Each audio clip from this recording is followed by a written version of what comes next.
Good morning, everybody. I'm Larry Weissoon. If you enjoy real-world hunting and fishing talk, you're really going to enjoy listening to my good friend, Luke Clayton, and his guest for the next hour. This is David Fox, and welcome to Outdoors with Luke Clayton and Friends. Luke has been a recognized outdoors writer for the past 3 decades and writes for a host of outdoor publications.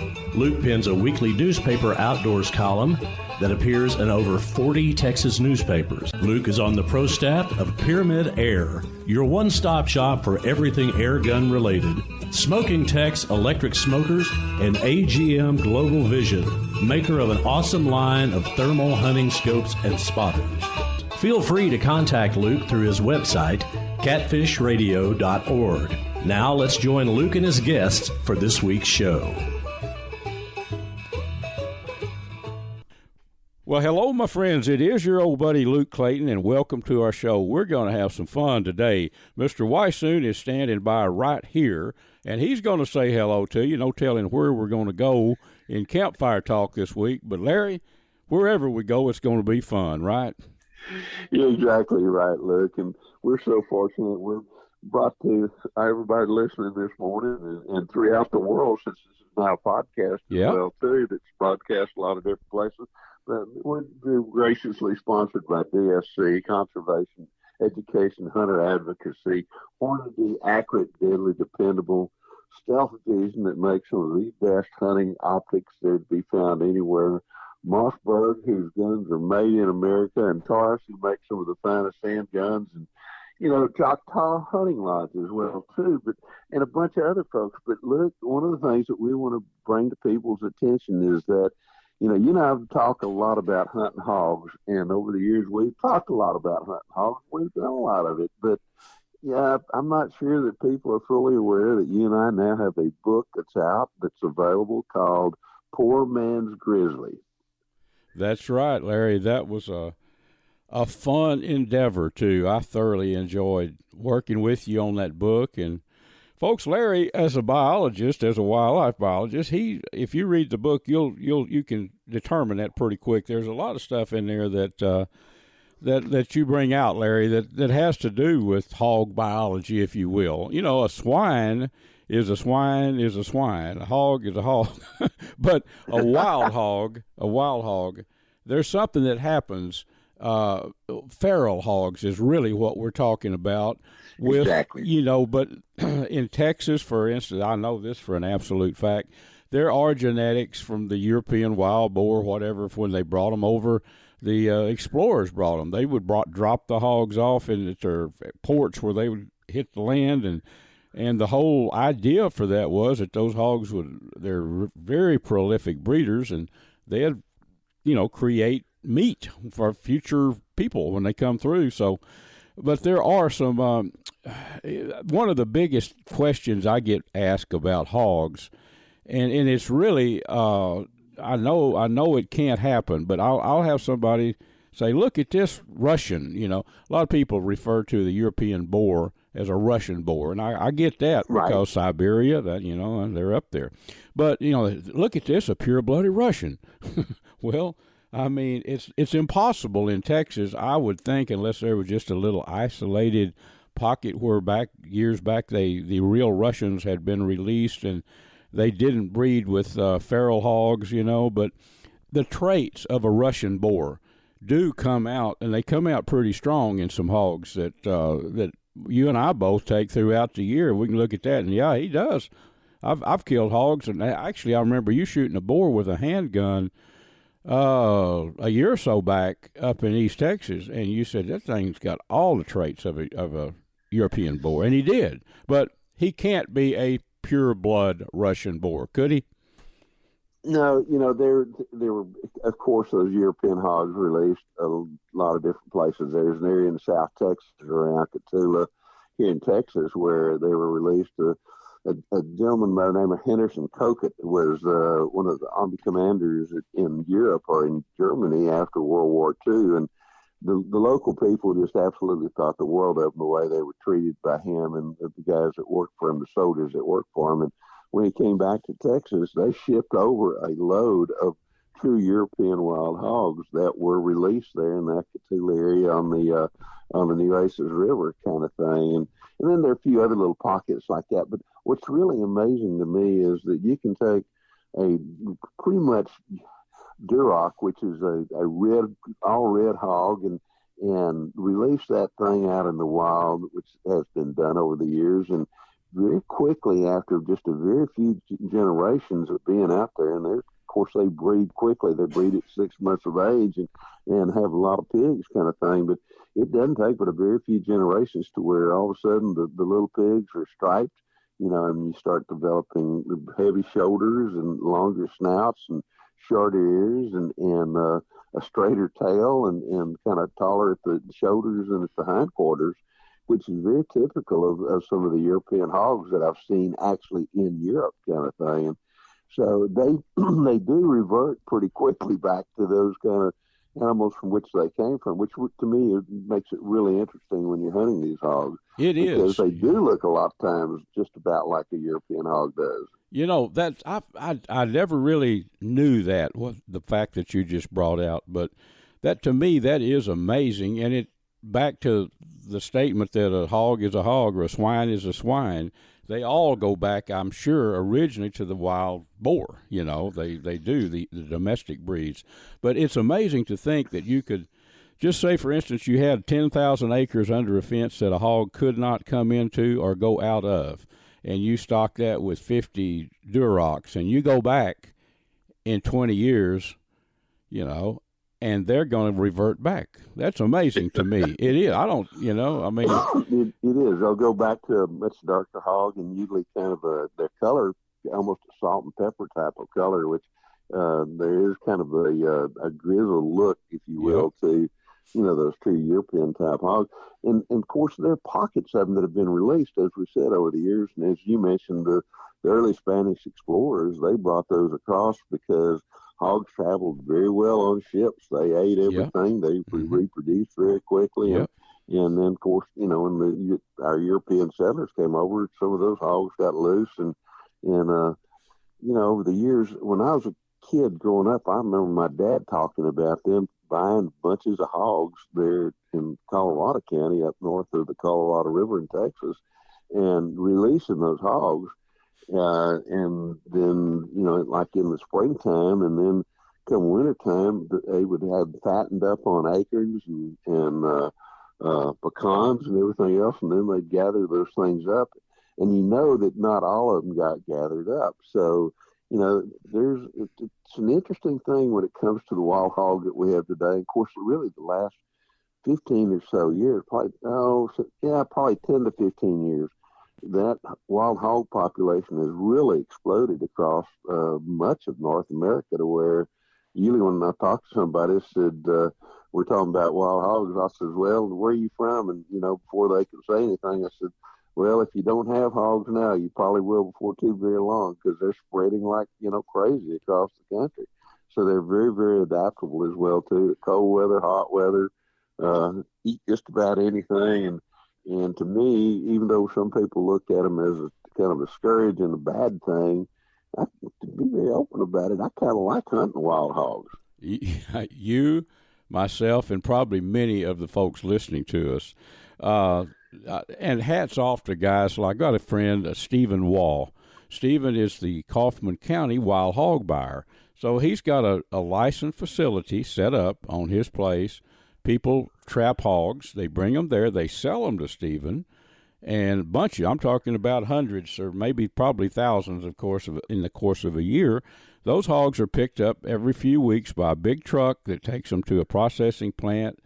They're government-inspected meat, and that meat that hog becomes value because, the trapper is selling him, and then they're being sold to the processing plant, and they wind up on the table at a fancy restaurant, as wild boar meat. So exactly. So that's what I like to see. Yeah, we've got too many hogs. Let's trap a bunch of them and sell them.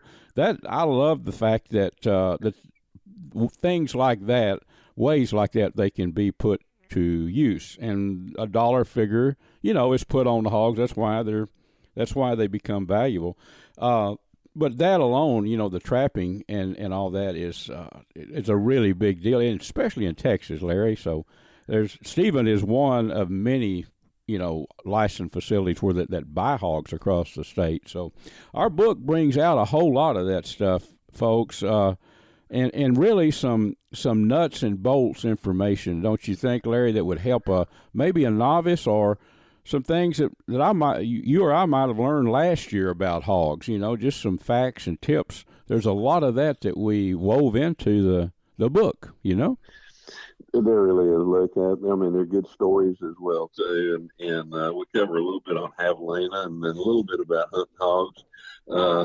And there's a chapter in there I wrote about hunting warthogs in Africa, and also about hunting hogs down in New Zealand, kind of thing. But the vast majority of it is about hunting hogs here in North America. And you being the outdoor cook that you are, there's some unbelievably delicious recipes in there too. And I can attest how good they taste because I've had to cook it, and so I know those recipes are outstanding. Yeah, Larry, the cooking of wild pork is it's kind of a passion.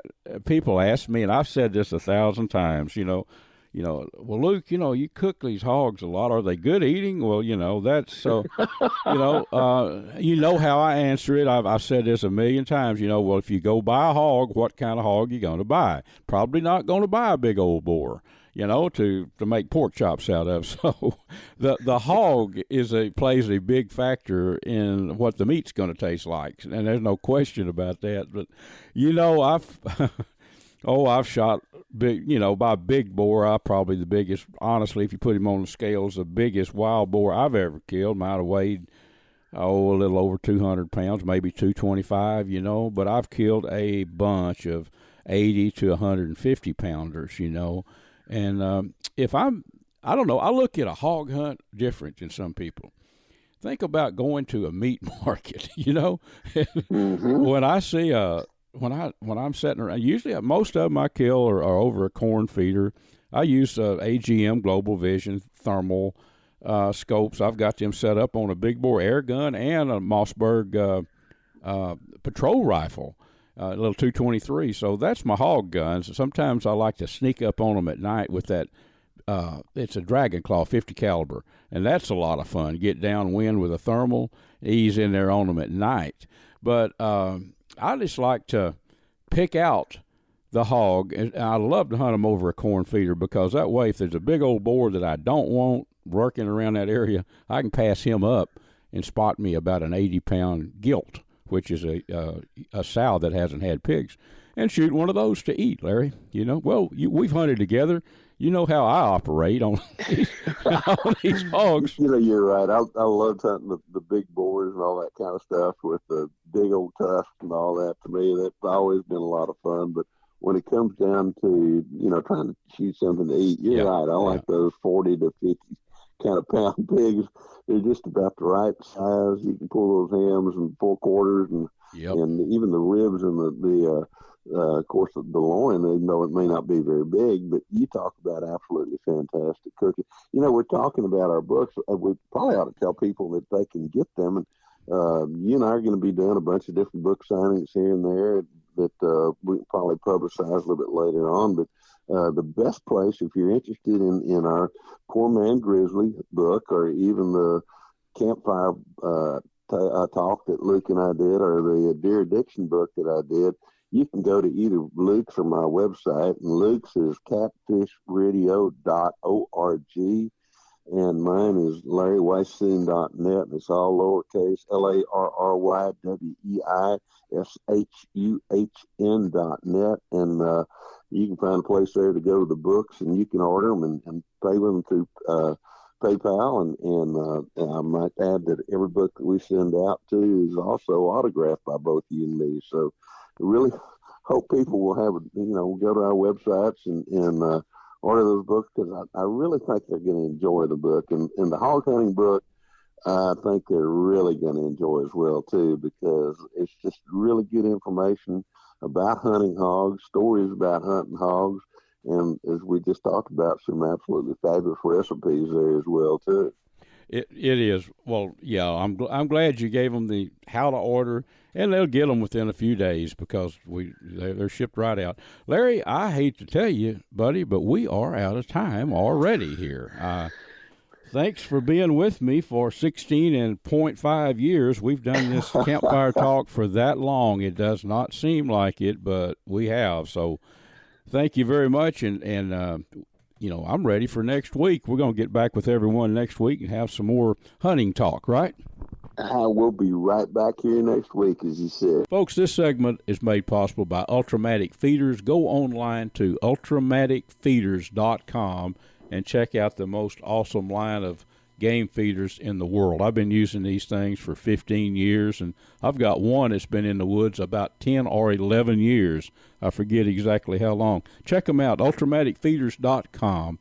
Pyramyd Air, your one-stop shop for everything airgun related, anything you need relating to air guns. Go online to Pyramyd, Pyramyd, pyramydair.com.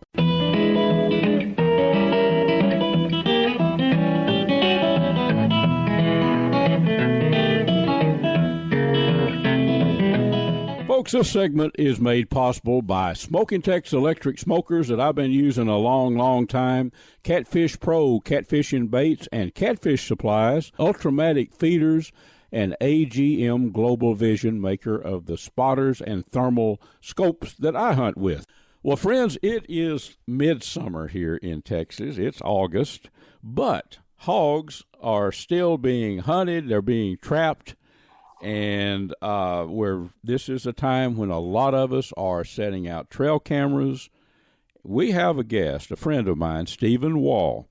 Now, Steven has a company. He's got a couple of companies, but he is the Kaufman County Wild Hog Buyer, which is Kaufman County is just east of Dallas. So he buys trapped wild hogs, and a big truck comes ever so often, picks them up, takes them to a processing plant. They become the wild boar that you buy at a fancy restaurant. So he's putting these wild hogs to use, but he also is an expert with video cameras to set out in the woods and monitor things. So we're going to talk with Steven about both of those topics. Steven, thank you, buddy, for being with us. Oh, thanks for having me, Luke. So let's talk about cameras first. Okay, so and you correct me if you're the expert, but correct me if I'm not right on any of this. But your trail cameras, I've been using trail cameras for years. Everybody has. You're going to pay for a good trail camera. You're going to pay near a couple of $100 for a good one. I think that's what I found anyway. Just really any of them that you add a solar panel and rechargeable batteries to, it's going to end up costing you a couple $100. And you need that too. Okay, that's right. Okay, so I'm going to backtrack, folks. About a year ago, Steven went down to where I hunt a lot, the Buck and Bass Ranch. A friend Jeff Rice owns that. It's his little place out near Yanis, near Lake Fork, and installed one of his video cameras up in a sapling. And, we cleared the branches so it'd have a good clear view, and there's a feeder out in front of it. Well, for the past year, I'll back up. He downloaded an app on our cell phone, and now we can monitor that camera all the time, and we have for the past almost a year. And you can toggle up and down. On your cell phone, you can move that camera left or right. If there's a buck over there you want to look at, you can hone in on him. Hogs, you can see real time what's going on. And I'll tell you, Steven, my theory is not only I think this video stuff in the woods was kind of expensive because there was some companies that had websites. You had to go to their website to get all this. But it's a no-brainer. I mean, at least for me, why not have that capability of real time? Right. That really sets it apart from the regular trail cameras. Being able to dial into it anytime you want. Yep, and see it live. It is. Well, cost is a factor whether we're buying a car or a house or a bow. The cost it makes sense too. Kind of give us an idea. Someone that wants to switch over from the the old time trail cameras to a video camera. The cost is very reasonable. Yes, it's for the complete setup, the camera, the rechargeable batteries, solar panel, quick strap to strap it to a tree. It even has a extension that if you had to move the solar panel from directly above the camera to get sunlight, like let's say on the opposite side of the tree, or maybe 2 trees over, it comes with an extension that allows you to do that to get more sun on that solar panel.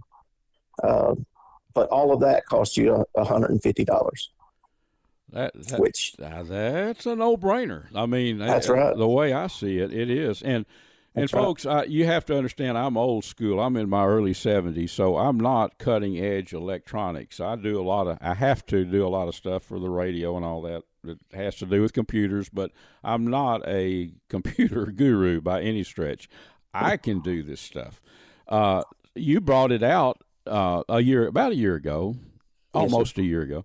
Anyway, and we picked a spot. We had a feeder out in a little clearing, way the heck back in the woods, and mounted it on a sapling, the camera, cleared some brush around it, and then walk us through how simple.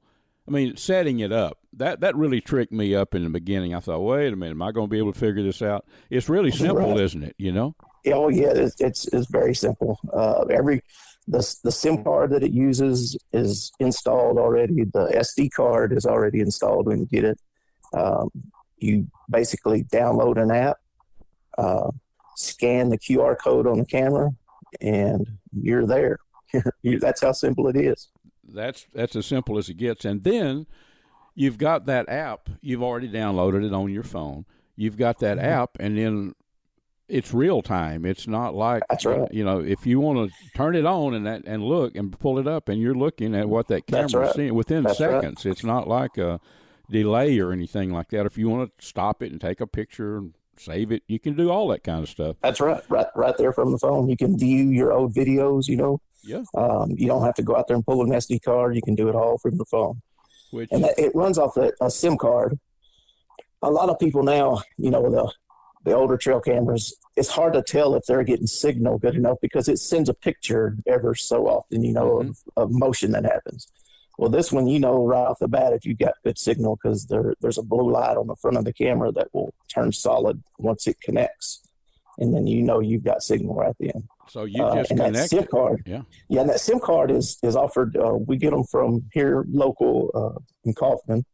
RevGen Networks is a company that provides our SIM cards. Yep. And it's a universal SIM card. It runs off of any carrier signal, whichever carrier has the strongest signal in your area, whether it be AT&T, Verizon, US Cellular, it doesn't matter. It picks up that signal, and that's what it runs off of. Well, Stephen, folks are listening, of course, on our thank goodness for all of our great radio stations that run this show, but later they're listening in Maine, wherever in the world, I mean, on the podcast. So have someone say that in Maine that wanted to do this, they could do it just as easily as someone in Kaufman, Texas, where you live, right? Oh, yes. I mean, yes. And you can move it from place to place, it's just going to pick up any signal that's there. It's really a great item, and that service costs you $24.98 a month. That's for 3 gigs, and I've never ran over on 3 gigs, so it should definitely do the job for you. Yeah, it's done the job for us for almost a year, and it's. I'll tell you what. My wife, I don't. She might not be all that keen as I am, because she'll find me, you know, looking at that phone. She'll looking at it. What are you texting? What are you texting? I said, look, I'm watching hogs now. Just leave me alone for a minute. but it's just even if I didn't hunt, which I do, I think I'd have that just to watch the game. You know, it is. Fun. It's nice. That's right. It's addictive. And that camera sends you notifications just like the old trail cameras do, with a picture of what it saw. Yeah. And then you can just simply hit a button and go to it live and see it. So. You can. Well, so let's connect people. Folks, I'm going to tell you, the best thing to do is to call Steven. And he also has a surveillance camera company. So it's not like he just got a handful of these things and starts setting them up. That's what that's one of his companies. Say surveillance camera around a car wash or around a business. That's what he does. So he knows these cameras. Yes, sir. How about a number where people could call you and just, talk to you about it? Yeah, it's reach me at 214-809-5303. Okay. Yep. So we'll leave that number again if you and friends, remember catfishradio.org is my website. Anybody that's on the show, you can email me through that and I'll hook you up with them. The trapping part, if Kaufman County Wild Hog Buyer, right? Yes, yes, sir. In Facebook, Kaufman County Wild Hog Buyer on Facebook is the website. And hats off to what you do. First time I met you, I told you that, man, you're buying these hogs, they're being put to use. They become, I guess, anything with a dollar value on it, you can turn them into money. Trappers can, and you buy hundreds of them every year. Oh, yes. And and instead of nothing I hate worse than seeing a trailer full of dead hogs that somebody's bragging on. I'm just me. That's the way I look at it. And you're the same way. I know we got to control them, but I sure like them, see them turned into pork. Steve. Yes, sir. Well, let's leave the phone number one more time, and then I appreciate you being with us, buddy. How do they call you?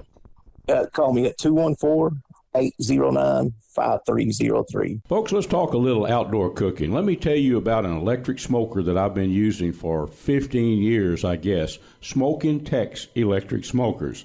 If you're tired of staying up all night keeping that wood fire burning when you're barbecuing, give Smokin Tex a try. They're made to last a lifetime. You can check them out at SmokinTex.com. That's SMOKINTEX.com.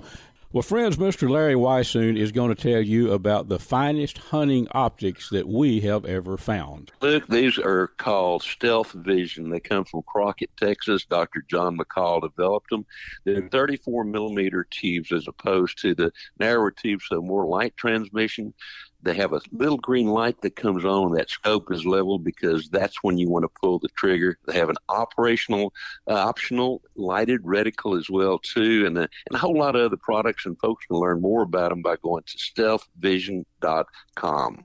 And for seasonings, anything to do with outdoor cooking, all kind of jerky seasonings, sausage seasonings, Butcher Packer Supply. That's butcherpackersupply.com. I think the website is butcher-packer.com.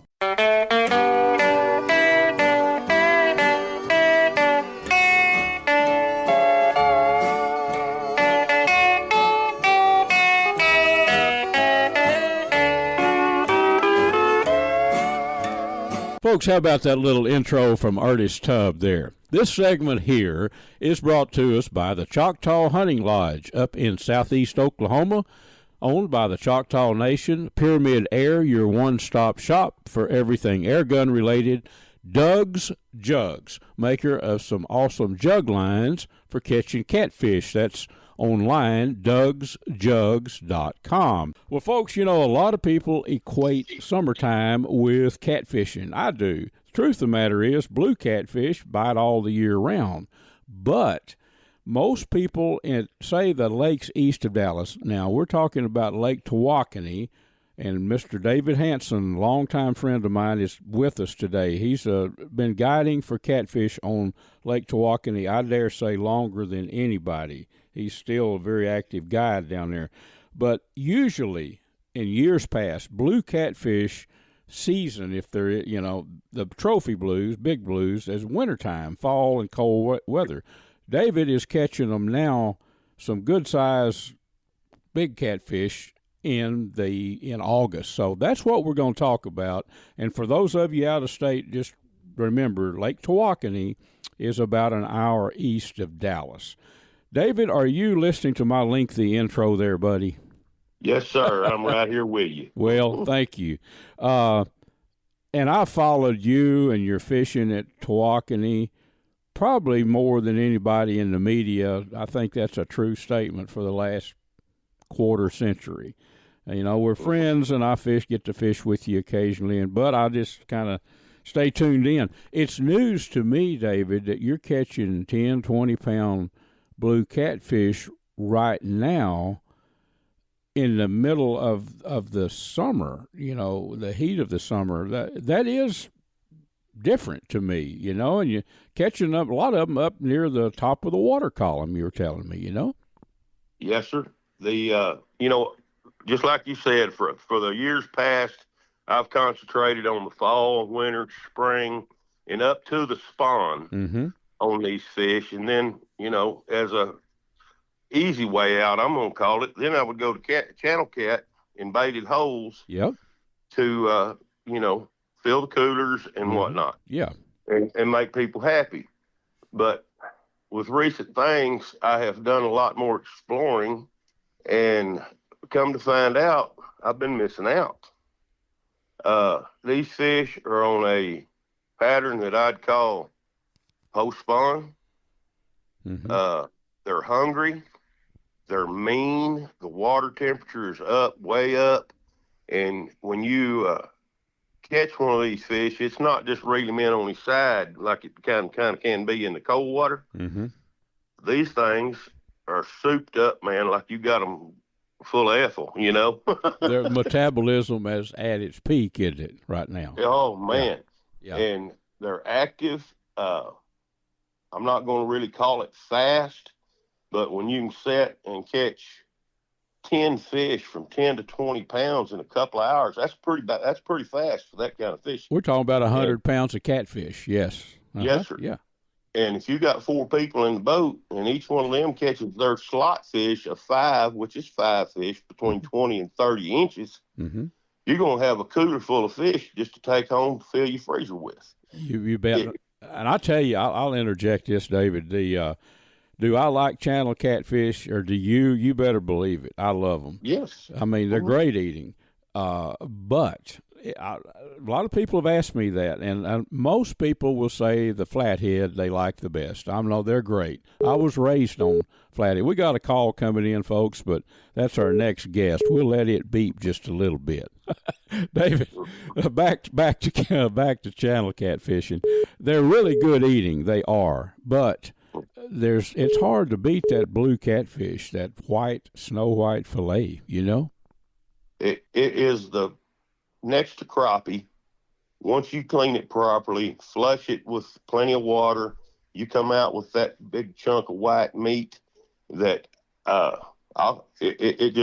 there's no comparison. To me, about a 10-pounder is the best way to really get your flavor. You bet. Because with that fit fillet, you have the top part of it, which I call the backstrap, that you can cut it from half inch or so thick down to thin. You've got flaky and crisp on both with one piece, and it's just pure white goodness. I had some over the weekend that you and I caught back a couple of months ago when the fresh water was coming in, and you're right. Channel catfish are wonderful. Blue catfish. People talk about crappie, and I'm getting us a little bit off topic, but you know, crappie, they're great. They're a neutral flavored fish to me. They're a neutral. People that don't like fish, if they'd try crappie, they'd probably say it's good. Well, like you said, a blue cat is very much like that. Yes. Let's talk about catching them. Now, a lot of these bites you're saying are coming on cut bait. I think most people realize that blue catfish favor cut bait, something meat, if you will, over a prepared bait. That's just a fact, and you know. But so they must be feeding somewhat on top now, right? Well, that's pretty much it. They're not far from the surface, and you know, I can't understand exactly what's going on, but with what I found, it's a spot that I was needing to fill. You know what I'm saying? Yep. The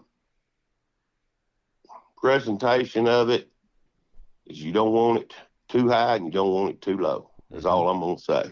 Well, a cork will keep, everybody knows the cork, a floater will keep bait up in the top column, won't it? Oh, yeah. That's one way Absolutely. to do it. Yeah, right. Oh, yeah. So just keep it up high.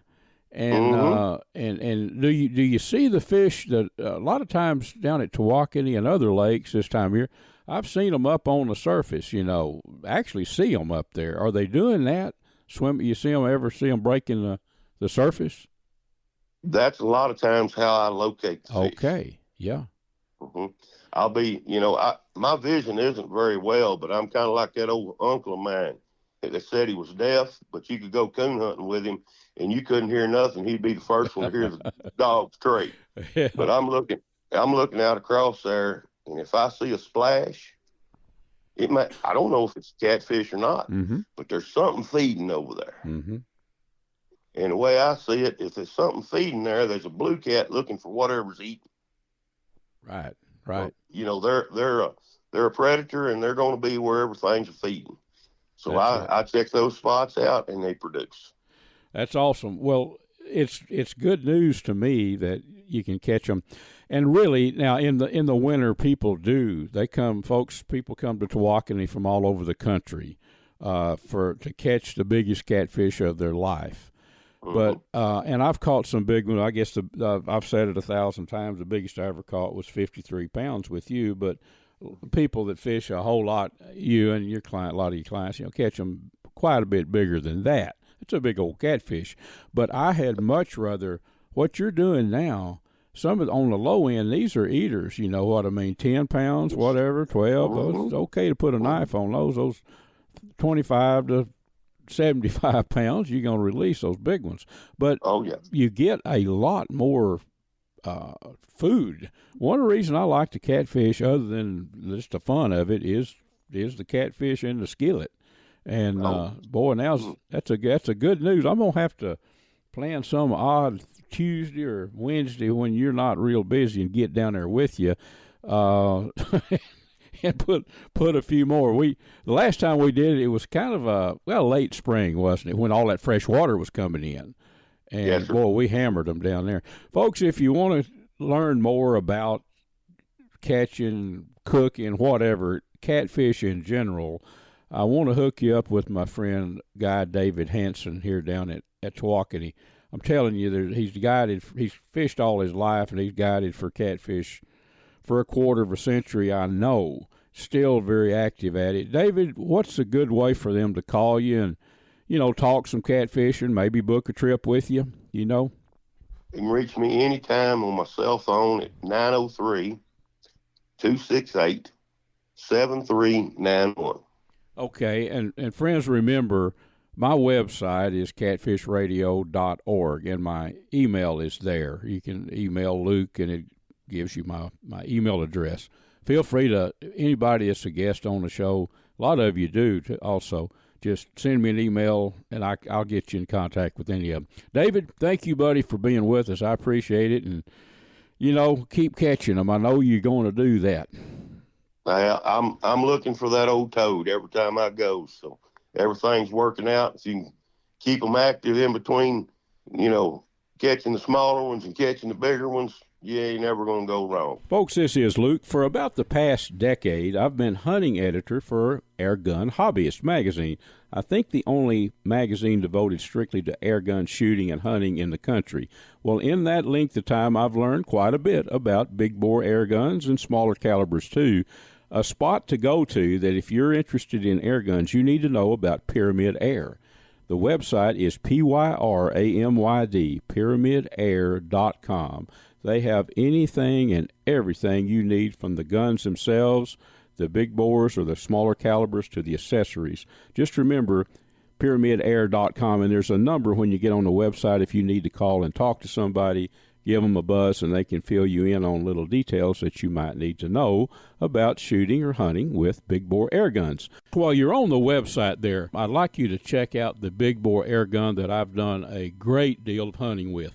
It's the Seneca Dragon Claw 50 caliber, pressures up to 3,000 psi, and it looks like a conventional rifle. Wooden stock. I think you'll like the appearance, and I know you'll like the performance. It shoots not only bullets, but also air bolts as well, tipped with a broadhead. Check it out. It's the Seneca Dragon Claw. The snowflakes fall as winter comes, and time just seems to fly. Friends, this segment is brought to us by CVA Muzzleloaders. In my opinion, the very best muzzleloaders in the world, the ones that I shoot. You can check them out online, cva.com. AGM Global Vision, maker of the Rattler and the Adder that I use. You can check them out online too, agmglobalvision.com. Kuby's Wild Game Processing and Kuby's Restaurant in Dallas.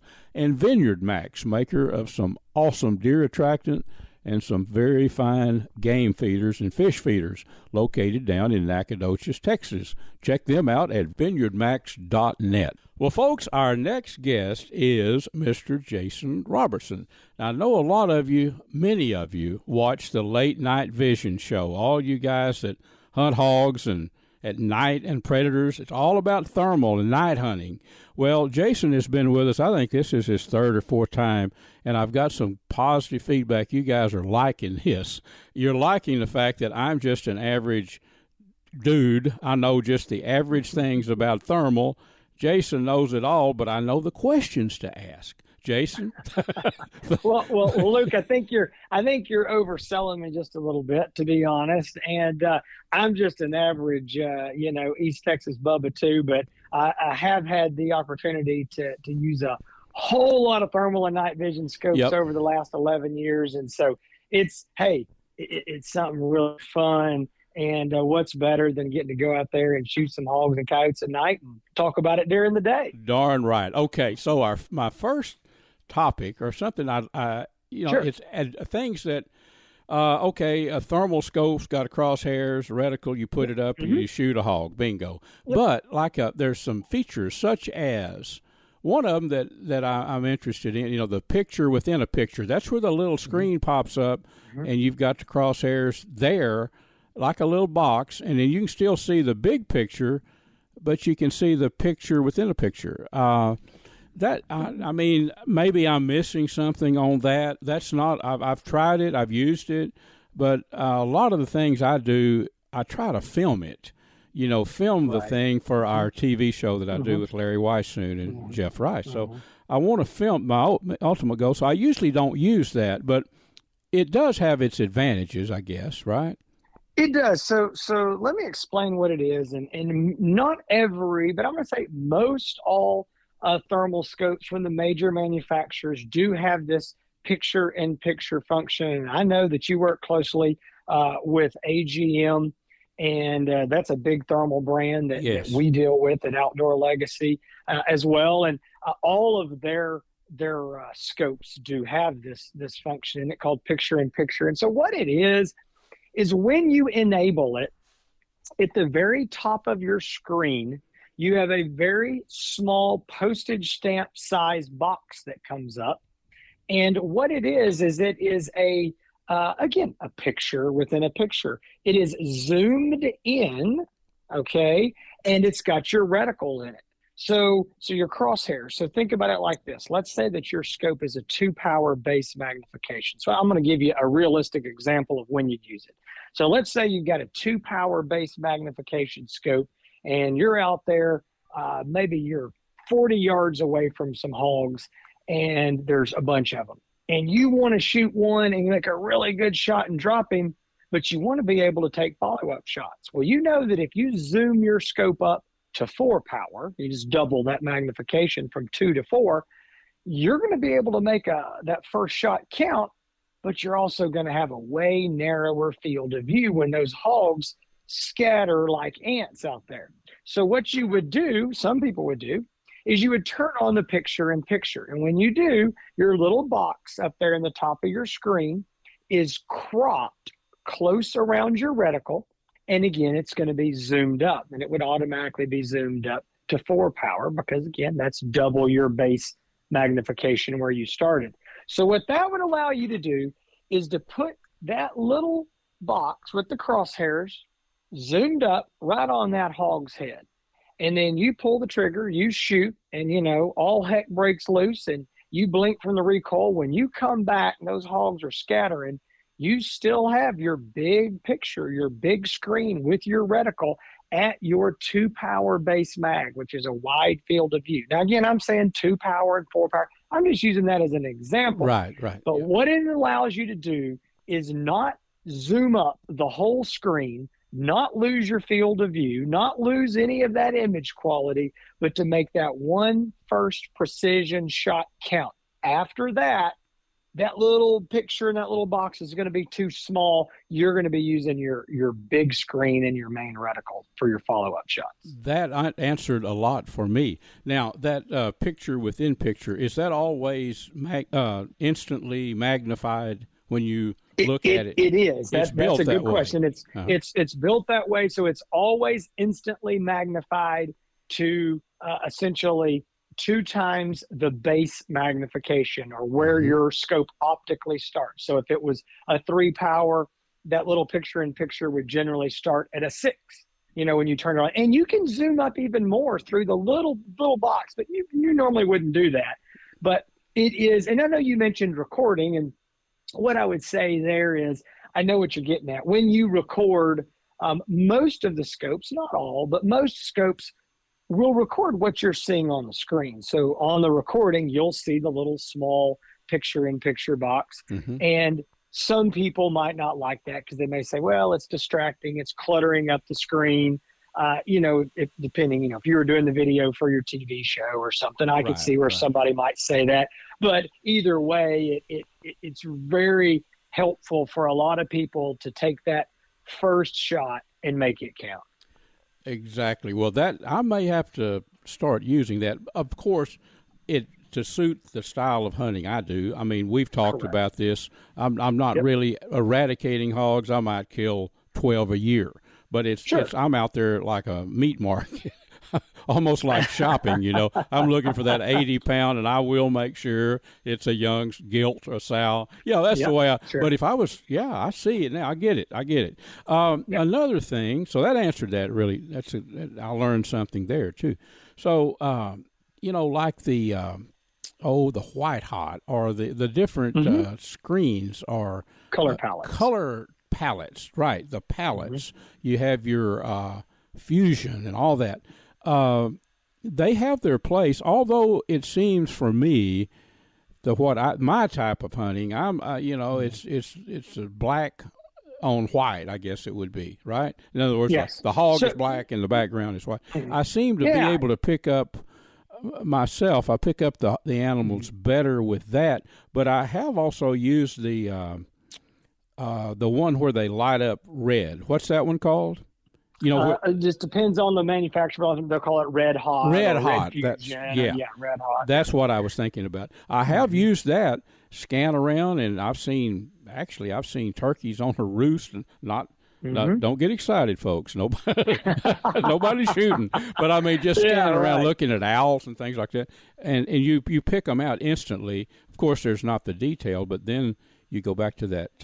So there's an advantage to each of those, and I probably haven't used them all, to be honest with you. I usually just stick with that black on white. So these are called color palettes, and all the thermal scopes and thermal handhelds, they're all going to have multiple color palettes, and your big two are going to be white hot and black hot, which is what you were talking about. And what that means is the hot objects will glow black on black hot, or the white objects will glow white on white hot. So if you've got an animal standing out there, it's going to be on white hot. It's going to be white. It's going to be glowing. A barn, a big tree that's been out there in the sun all day, they'll be white. So that's, again, self-explanatory. Red hot, white hot, black hot. Now, there are some other color palettes that are fusion and these weird things where it's like rainbow colors. Right. I tell you what we always say. My partner in the podcast there, Hans, and he's my salesman at Outdoor Legacy. We joke and we say these color palettes are really good for selling scopes, but most people don't use all these crazy color palettes. People like to see the video. That looks really cool.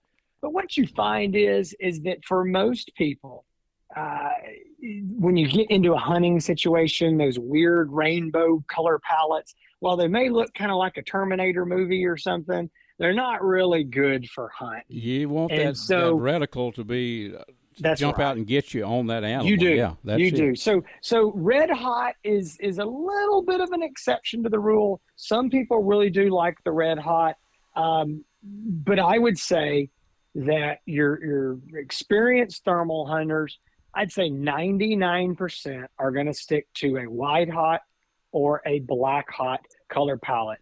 And then the question that we always get is, which one should I use? And then maybe we're going to bring them all back in. Which one should I use? Red hot or fusion?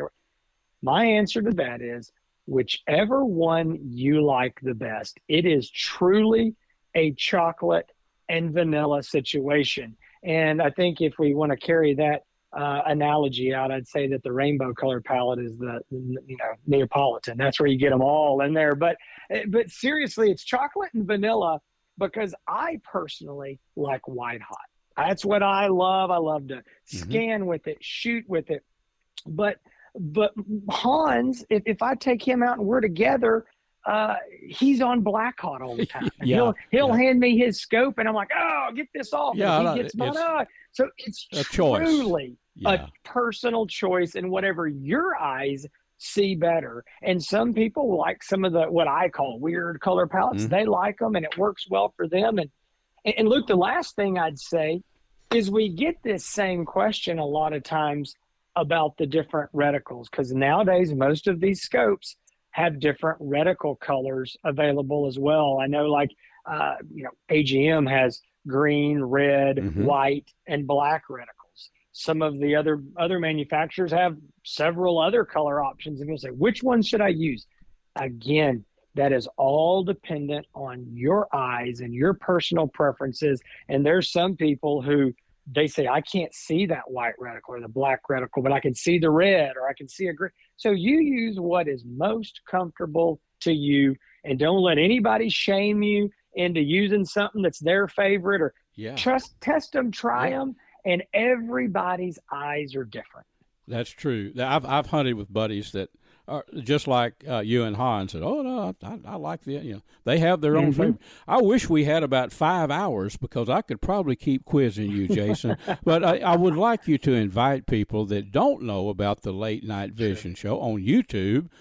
Folks, I'm going to tell you, if you are even interested in thermal, you need to watch this, but tell them how to find you there, Absolutely. So our podcast is called The Late Night Vision Show. You can find it on YouTube. We release an episode every Thursday, but don't worry if you're not there on Thursday. They're there on YouTube. They're also on all of the podcast apps. And Hans and I also have Outdoor Legacy, where we sell all the major brands of night vision and thermal optics. So if you've got any questions looking for a scope, you can call us at 877-350-1818.